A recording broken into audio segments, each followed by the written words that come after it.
자, 오늘 말씀은 언약에 대한 설교에 대해 마지막 설교입니다. 언약에 대해서 마지막 설교를 할 텐데, 오늘 우리가 다룰 질문은 이겁니다. 신자는 왜 의롭게 살아야 되는가? 라는 겁니다. 신자는 왜 의롭게 살아야 될까요? 구원받았으니까 당연히 의롭게 살아야지, 이렇게 말하기 쉬운데, 저같이 못된 사람들은 이렇게 반문할 수 있어요.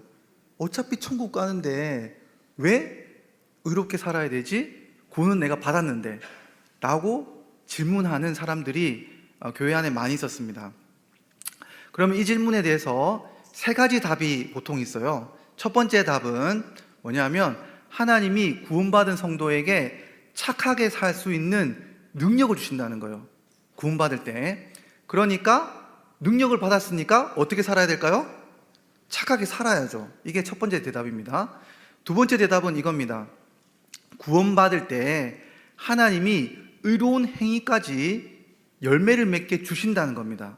이게 무슨 차이가 있냐면, 첫 번째 질문이랑 답이랑, 첫 번째 답은 신자가 의롭게 행해야 할 책임이 있어요. 근데 두 번째 대답은 누가 책임지신다는 걸까요? 하나님이 책임지신다는 거예요. 그럼 이 두 가지 대답을 가지고 싸움이 일어나겠죠. 이 싸움의 역사가 계속 이어지는 겁니다. 세 번째는 또 이런 대답을 하시는 사람도 있어요. 신약 성경에 이렇게 살라고 말했잖아, 명령했으니까 그렇게 살아야지, 이렇게 이야기하시는 분도 있어요. 자, 그러면 이 이야기를 듣고 나면 답이 해결되느냐? 또 그게 아니죠. 왜냐하면 이 명령의 성격이 무엇인가라고 묻게 되는 거예요. 분명히 바울은 율법에 대해서 우리가 죽었다라고 말하는데, 신약 성경에서 이렇게 명령했으니 따라야 된다, 그럼 우리가 다시 율법을 지는 게 아니냐라는 이 논쟁들이 일어나게 되는 겁니다. 그래서 복잡한 것처럼 보이지만 오늘 이 질문은 우리가 신앙생활을 하는데 너무 중요한 질문이고, 이 질문에 대해서 그럼 신자는 어떻게 살아야 될 것인가에 대한 질문에 대한 답이기 때문에 오늘 이것에 대해서 우리가 좀 살펴보도록 하겠습니다. 이 질문에 대한 답을 로마서 6장에서 이미 하고 있어요. 우리 로마서 6장 1절 2절 말씀을 우리 한번 좀 읽어봤으면 좋겠습니다. 로마서 6장 1절 2절 다 같이 읽겠습니다. 그런즉 우리가 무슨 말을 하리요? 은혜를 더하게 하려고 죄에 거하겠느냐? 그럴 수 없느니라. 죄에 대하여 죽은 우리가 어찌 그 가운데 더 살리요? 자, 1절 질문이 제가 한 질문하고 똑같습니다. 구원받았으니까 이제 우리가 죄를 지어도 되느냐? 이렇게 물어보니까 바울 선생님이 어떻게 대답합니까? 그럴 수 없어. 여러분, 그럴 수 없어 라는 대답은 제가 조금 전에 설명드렸던 1번, 2번, 3번 중에 어떤 거에 해당할까요? 그럴 수 없어. 이 대답처럼 모호한 말이 없습니다, 여러분. 이 대답이 너무 모호해요. 신자가 죄를 지어도 될까요? 안 될까요? 그럴 수 없어. 하지 마도 아니고, 너가 이렇게 살아야 돼 라는 말도 아니고, 그럴 수 없어. 도대체 이게 무슨 뚱딴지 같은 이야기인가 라는 것을 바울 선생님이 자세히 풀어쓰기 위해서 7장에 오늘 우리가 읽은 이 비유를 가지고 설명을 하시는 겁니다. 그래서 비유를 가지고 설명을 하는데, 이 비유를 설명하기 위해서 제가 생각하다가 제 어린 시절이 떠올랐어요. 제가 어린 시절 이야기하면 저희 아내가 도대체 언제적 사람이냐 이렇게 이야기를 하는데, 물론 제가 지방에 살았고 서울에 산 차이도 있지만, 물론 이렇게 그 차이가 있지만 여기 연배가 계신 분들이니까 제 말을 잘 이해해 주리라 믿고 설명드리겠습니다. 자, 제가 어릴 때 살았던 집은 마당이 있고 네 집 정도가 서로 마주보고 한 마당을 쓰고 한 화장실을 쓰는 그런 집이었어요.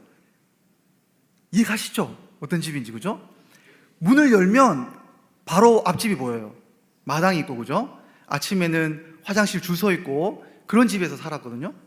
자, 그런데 그런 집에서 살다 보면 프라이버시라는 게 있을까요, 없을까요? 없어요. 이웃집이 어떻게 사는지 다 압니다. 그런데 좀 어린 마음이 이해가 가지 않는 집이 있었어요. 어떤 집이 있었냐면, 어떤 아저씨가 아주머니를 엄청 패는 거예요. 너무 심하게 패요. 그런데 이걸 보면서 이해가 가지 않는 게 두 가지가 있었어요. 첫 번째는 때리는 사람이면 뭔가 더 우위에 있거나 자기가 때릴 만한 구석이 있어야 될 거 아니에요? 근데 이 아저씨는 돈을 안 벌어요.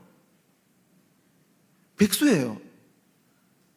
아줌마가 돈을 벌어요. 근데 누가 때릴까요? 이 아저씨가 때려요. 어린 마음이 너무 이해가 안 가는 거예요. 돈을 안 벌어오면 부인이 큰 소리 치고 이 아저씨는 좀 지주고 있을 것 같은데 이 아저씨가 때려요. 너무 이해가 안 가는 거예요. 이 아주머니가 남편한테 두드려 맞다가 저희 집으로 도망와요. 그럼 저희 할머니가 이런 이야기를 해요.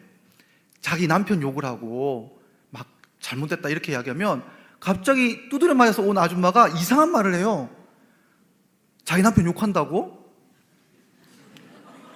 그런데 저 사람 술을 먹어서 그렇지 술 안 먹을 땐 나한테 얼마나 잘했는지 모른다 이렇게 이야기하는 거예요. 그거 봐, 이해하시는 분들 계시잖아요. 그죠?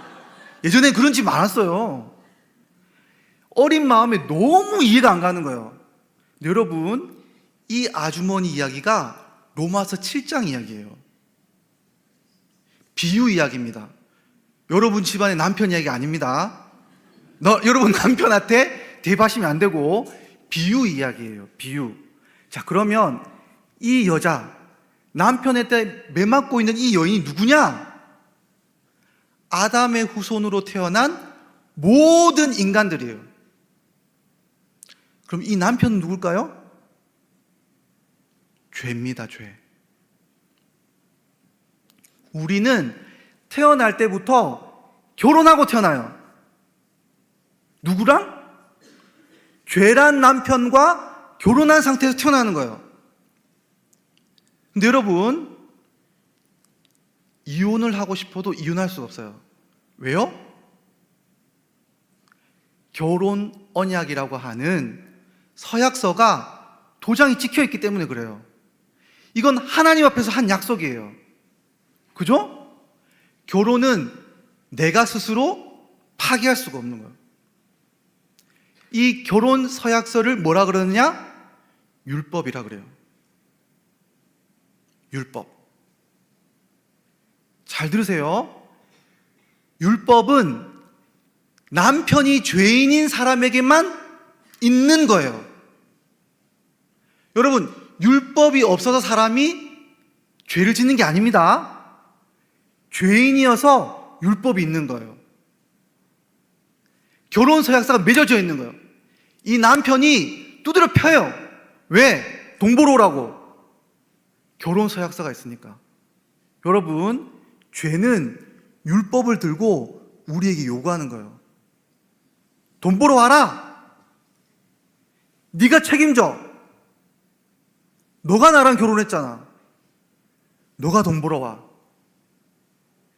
이게 율법이에요. 율법은 우리에게 이 결혼 생활을 행복하게 해주지도 못하고 남편을 바꿔놓지도 못하고 나를 바꿔주지도 못해요. 다만 의무만 주어지는 거예요. 남편한테 잘해야지. 내용이 나쁩니까? 그 내용 나쁘지 않아요. 다만 이 율법이 나에게는 지옥 같은 거예요. 그래서 로마서 7장의 마지막에 이 여인이 뭐라고 고백합니까? 오호라, 나는 공고한 사람이로다.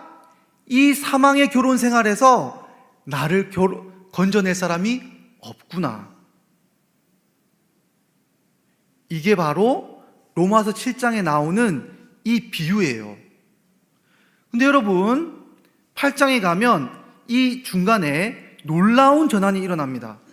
뭐가 일어나냐면 예수님이 나타나요. 예수님이 무슨 일을 하냐면 이 여인을 대신해서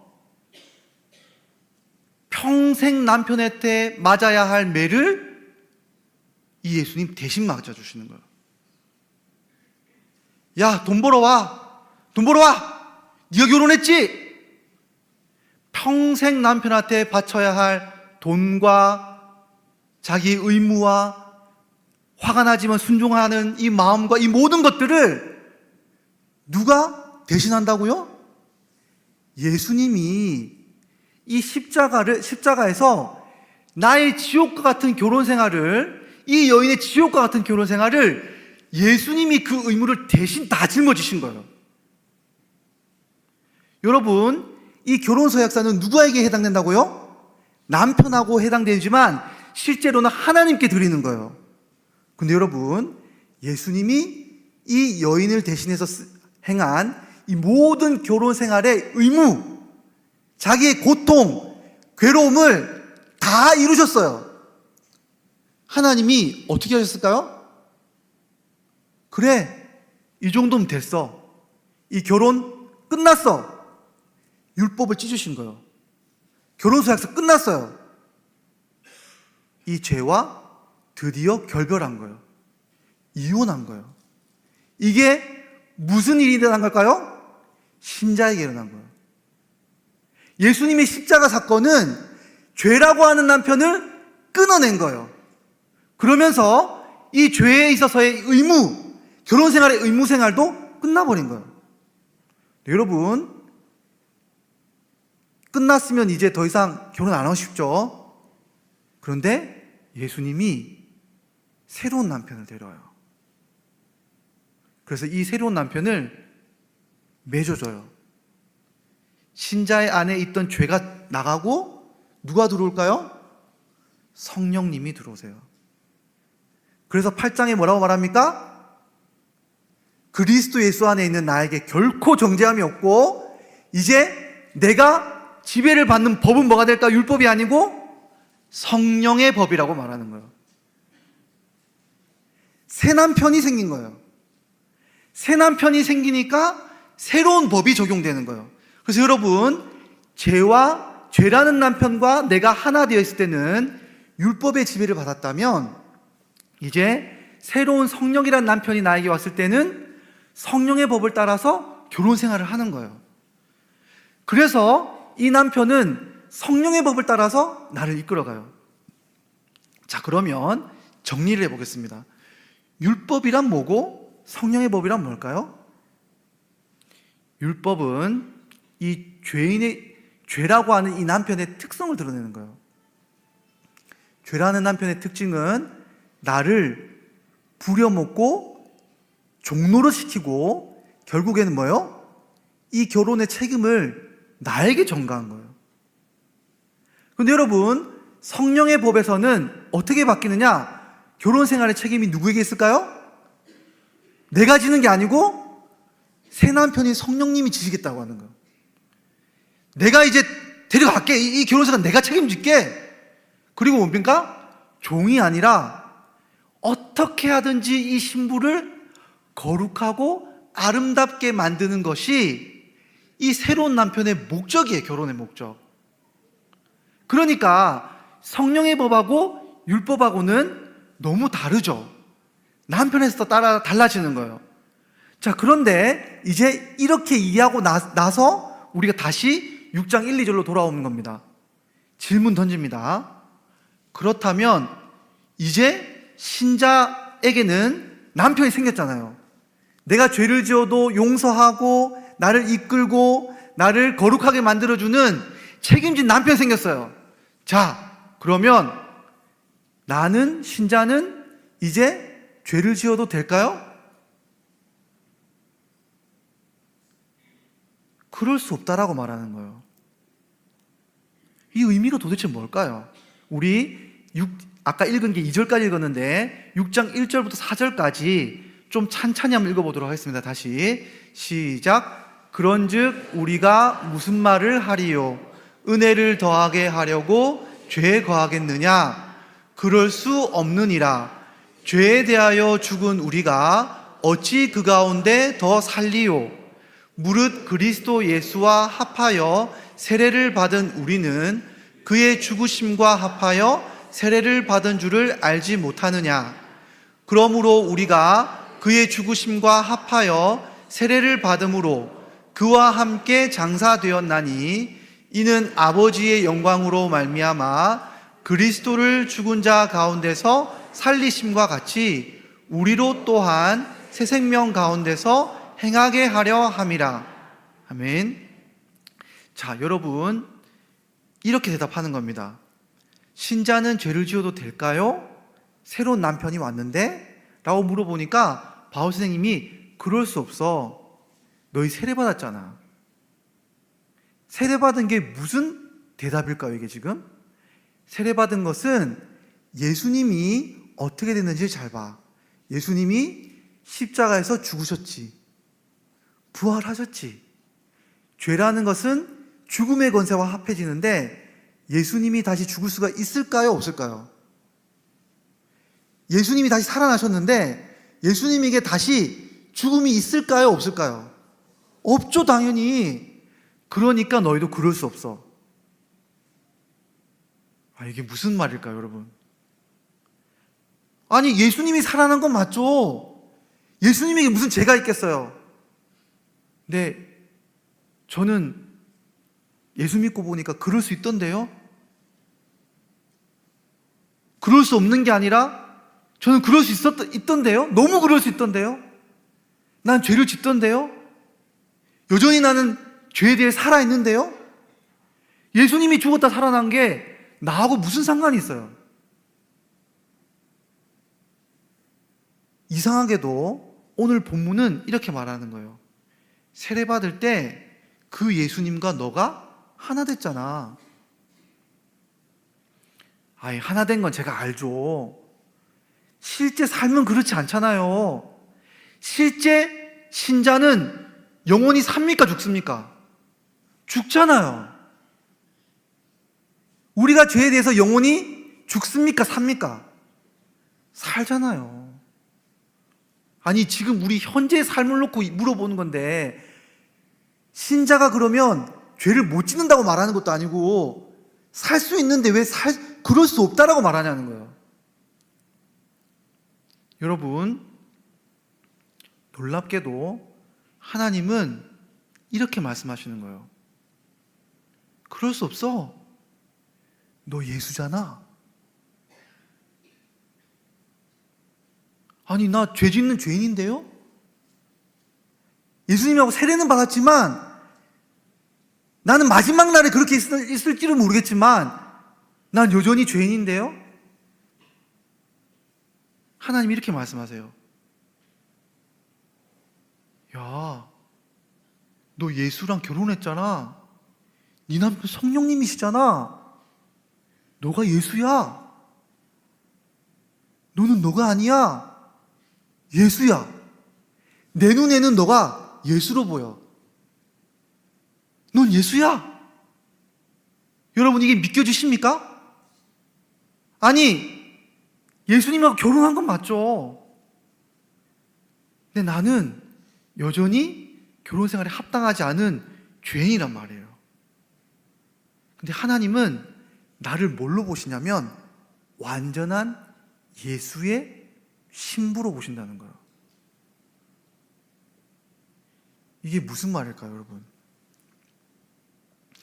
우리로서는 죄를 지을 수 있죠. 우리로서는 답이 안 나와요. 근데 여러분, 우리로서는, 하나님으로서는 어떻게 되냐면 너는 예수와 결혼한 존재야. 너가 예수기 때문에 나는 너를 완전한 죽음 없는, 죄가 없는 의인으로 봐. 내 눈에는 그렇게 보여. 저는 죽었다 깨어나도 제가 그렇게 안 보이는데요? 여러분, 로마서 6장 11절을 보겠습니다. 로마서 6장 11절 다 같이 한번 읽어보겠습니다. 시작. 이와 같이 너희도 너희 자신을 죄에 대하여는 죽은 자요 그리스도 예수 안에서 하나님께 대하여는 살아있는 자로 여길지어다. 여러분, 내리지 마시고 마지막 글자가 뭡니까? 여기라는 거예요. 실제로 그렇다는 겁니까? 우리가 실제로 살아있나요? 우리가 실제로 죄로 죽었습니까? 아니에요. 하나님도 우리가 아닌 걸 알고 있어요. 그런데 신부가 가져야 할 믿음이 있어요. 그 뭡니까? 나로 보지 말고 누구로 보라는 거예요? 너는 신부면 남편의 부인으로 보라는 거예요. 여러분, 이 신앙 고백을 바울이 이렇게 표현한 겁니다. 갈라디아서 2장 10절 11절에서 19절 20절에서 뭐라 그럽니까? 다시 읽겠습니다. 내가 율법으로 말미암아 율법에 대하여 죽었나니 이는 하나님에 대하여 살려 함이라. 내가 그리스도와 함께 십자가에 못 박혔나니 그런즉 이제는 내가 사는 것이 아니요 오직 내 안에 그리스도께서 사시는 것이라. 이제 내가 육체 가운데 사는 것은 나를 사랑하사 나를 위하여 자기 자신을 버리신 하나님의 아들을 믿는 믿음 안에서 사는 것이라. 여러분, 바울이 지금 뭐라고 고백하고 있습니까? 내가 살고 있습니까? 내가 사는 게 아니라고 말하는 거죠. 누가 살고 있습니까? 내 안에 그리스도가 내 정체성이야. 나는 내가 아니야. 내가 죄를 짓는 건 맞아. 나는 돈을 못 벌어. 맞아. 그런데 결혼한 남편은 돈이 많아. 여러분, 나는 내가 아니고 누구로 보라는 거예요? 남편의 관점으로 보라는 거예요. 여러분, 우리로서는 그렇지 않죠, 당연히. 근데 신자가 믿음을 발휘해야 되는 거예요. 믿음을 여겨야 되는 거예요. 어떻게? 내가 아니라 남편 입장에서 나를 보는 관점으로 나를 바라보라는 거예요. 내 신랑이 성령님이시기 때문에 내가 그리스도라는 거예요. 예수인 것처럼 살라는 거예요. 여러분, 이렇게 적용해 볼 수 있어요. 신자 역시 돈 때문에 고통받죠. 여러분, 성도님들하고 이야기하다 보면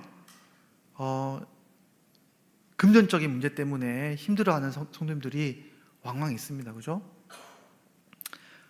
교회 일을 열심히 하고 싶은데 교회 일을 하지 못하고 시간을 못 빼고 돈을 벌러 가야 될 때가 있어요. 교회는 내가 열심히 섬기는데 재정적으로는 어려워요. 뭔가 힘들 때가 있단 말이에요. 앞이 보이지 않아요. 신자가 그러면 안 된다는 걸 알지만 로또방 지나가다가 저거 한번 긁어볼까? 생각한단 말이에요. 누가 주식에서 돈 벌었다 그러면 나도 일확천금을 노리고 싶단 말이죠.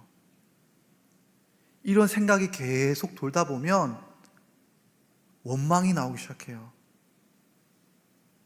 하나님은 어디 계시지? 하나님이 내 금전 생활에 대해서, 재정 생활에 대해서 알고나 계신가? 이런 불평이 쏟아질 때 여러분 어떤 마음이 드십니까? 놀랍게도 신자는 기도하러 가요. 답답해서. 이상하죠? 성령님이 그 영혼을 기도하는 자리로 끌고 가요. 그러면 성령님이, 예수님이 십자가를 보여줘요. 나의 모든 빚, 하나님 앞에서 갚아야 할 모든 빚을 완전히 갚아주신 그 예수님을 우리에게 보여주신다는 거죠. 그리고 그 성령님이 기도 가운데 알려주시는 거예요. 그 예수가 나야. 내가 네 남편이야. 내가 네 안에 있잖아. 내가 네 남편이라니까? 그럼 여러분, 해결이 되지 않는데도 그냥 돌아오는 거예요. 금전적인 것을 내려놓고, 염려를 내려놓고 오히려 먼저 그 나라와 의를 구하고 싶은 마음이 생겨요. 여러분, 성으로 고통받는 신자 있습니다, 여러분. 자유로운 게 아니죠. 여러분, 신자의 육체 또한 쾌락을 추구해요. 우리 몸이 계속 그 욕구를 끌어당긴단 말이죠. 얼마나 예쁜 사람, 멋진 사람이 많은지 보는 것만으로도 즐거워요. 너무나 볼거리가 많아요. 공짜예요. 볼 수 있어요. 심지어 나랑 그런 재미를 볼 수 있다라고 말하는 사람들이 다가올 수도 있어요. 뭐가 나쁠까요? 들키지만 않으면. 내 몸의 육체의 재미를 채우는 건데, 이 세대에서 몸의 욕구를 모두 긍정하는데 이걸 거부할 이유가 뭐가 있을까? 네, 여러분, 신자는 불편해져요. 왜요? 내 마음 한구석에 한 신랑이 나를 째려보고 있는 게 느껴져요. 그리고 십자가를 보게 하는 거예요. 여러분, 십자가에서 예수님이 버림을 받은 거예요. 하나님께로부터. 왜요? 내가 음란으로 어느 사람이든지 버릴 수 있다라고 생각할 때 내 죄가 예수님을 하나님께 버림받게 한 거예요. 그리고 돌아보는 거예요. 아, 맞다. 옛 남편 죄가 나를 음란으로 마음껏 버렸지. 내 영혼을 버렸지. 내가 버림받았었지. 성령님이 지고지순한 사랑으로 버림받음에도 불구하고 나의 심령 가운데 남편, 기다려주는 남편으로 꾹 참고 나를 찾아보시는 것을 깨닫게 될 때 신자는 그래, 내 남편이 있지? 하고 음란을 조금씩 버려가는 거예요. 여러분, 자기 이름을 좋아하는 신자들 너무 많습니다. 우리도 우리 이름 높이길 좋아해요. 여러분, 누가 나를 칭찬해주면 하루 종일 기분 좋지만 누가 교회에서 내 욕한다 생각하면 복수하고 싶은 마음이 하루 종일 일주일 넘게 가요. 옆집에 분명히 내가 볼 때 아니라고 생각했던 그 자식놈들이 내 자식보다 더 잘 나가는 소식 들으면 친하던 그 유다하고 관계를 끊어버리고 싶어요. 내 이름이 높아가고 싶은데 내 이름이 높아지지 않을 때, 분명히 회사에서 나보다 열심히 한 사람이 아닌데 먼저 진급하게 되면 이 세상의 불공평함을 두고 마음껏 진노하게 되는 거예요. 내 이름이 어디 있는지 따지는 거예요. 여러분, 그런데 이 분노와 복수의 마음이 있을 때 성령님이 우리를 끌고 가요. 어디로 끌고 갑니까? 십자가로 끌고 가요. 이 세상에서 가장 이름 있다고 하는 사람들이 가장 높으신 왕의 이름을 짓밟았어요. 이 땅에 이름 있는 사람이 자기 이름을 내려고 왕의 이름을 짓밟았단 말이에요. 그리고 예수님이 자기 이름을 내려놓으시고 그 십자가 이름에 우리의 이름을 새겨놓으셨어요. 성령님이 우리에게 가르쳐 주시는 거예요. 야, 내가 너를 그리스도 안에서 이름 높여줄게. 내가 네 남편이잖아. 나는 너가 얼마나 존귀한 존재가 되기를 바라는지 몰라. 너가 그리스도 안에서 영광스럽게 되기를 내가 만들어주고 싶어. 그러면 여러분, 이상한 일이 일어나기 시작해요. 여러분, 결혼 한번 잘해서 모임만 가면 자기 남편 자랑하는 재수 없는 여자처럼 새로운 남편을 계속 자랑하는 거예요. 자기 이름을 그렇게 높이고 싶었던 사람인데 예수와 성령의 이름을 떠벌리고 다니는 거예요. 여러분, 한번 돌아봅시다. 신자의 행위가 어디에서부터 나옵니까, 여러분?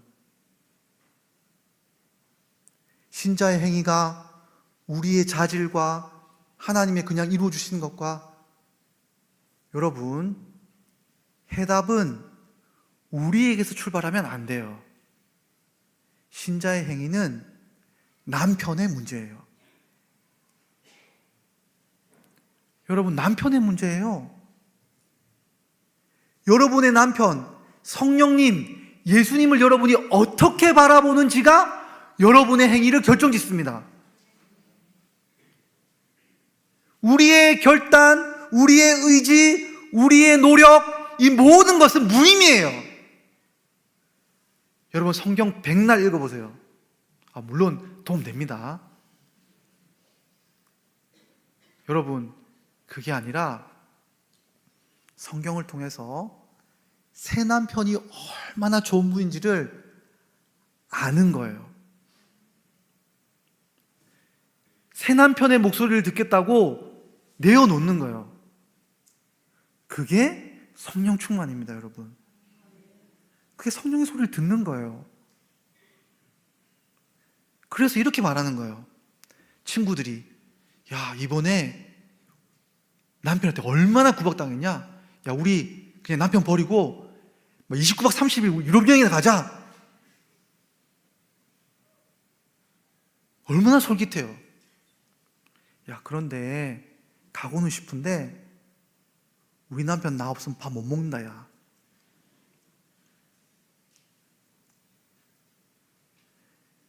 야, 성령님께 이제 네 남편이 성령님이시니까 죄를 짓자. 야, 미안한데 그렇게 못하겠다, 야. 성령님이 아파하시니까. 내 남편이 성령님이시니까. 여러분, 그럴 수 없다라는 말은 의무의 말이 아니에요. 그래서 이미 이상한 말인 거예요, 이게. 그럴 수 없다라는 말은 그냥 남편 관점에서 나를 바라보는 고백이에요, 고백. 난 그렇게 못 살겠다. 신자가 그렇게 살 수도 있잖아. 맞습니다, 여러분. 나는 여전히 하나님께 합당하지 못한 신부예요. 그걸 가지고 구원이 있네 없네 그런 논쟁거리가 필요가 없어요. 이미 결혼했어요. 그런데 여러분, 그러니까 마음대로 살 수 있는 게 아니라 그냥 그럴 수 없는 거예요. 그럴 수 없는 거예요, 그냥. 그렇게 고백하는 것이 신자의 삶입니다. 조금씩 조금씩 완벽하게 이루어지는 게 아니라 그냥 그럴 수 없다라고 고백하는 게 신자의 삶인 겁니다. 그래서 여러분, 신자는 내가 사는 게 아니고 내 안에 누가 사는 겁니까? 우리 남편인 예수님이 사시는 거예요. 우리 다 같이 마지막으로 신앙 고백하실 텐데, 갈라디아서 2장 20절 말씀을 우리 마음을 담아서 다 함께 하나님, 우리 남편이 성령님께 고백하겠습니다. 다 같이 우리 마음을 찬찬히 새겨서 다 같이 제가 한 구절 읽으면 따라 읽어주세요. 내가 그리스도와 함께 십자가에 못 박혔나니 그런즉 이제는 내가 사는 것이 아니요 오직 내 안에 그리스도께서 사시는 것이라. 이제 내가 육체 가운데 사는 것은 나를 사랑하사 나를 위하여 자기 자신을 버리신 하나님의 아들을 믿는 믿음 안에서 사는 것이라. 아멘. 다 함께 기도하겠습니다.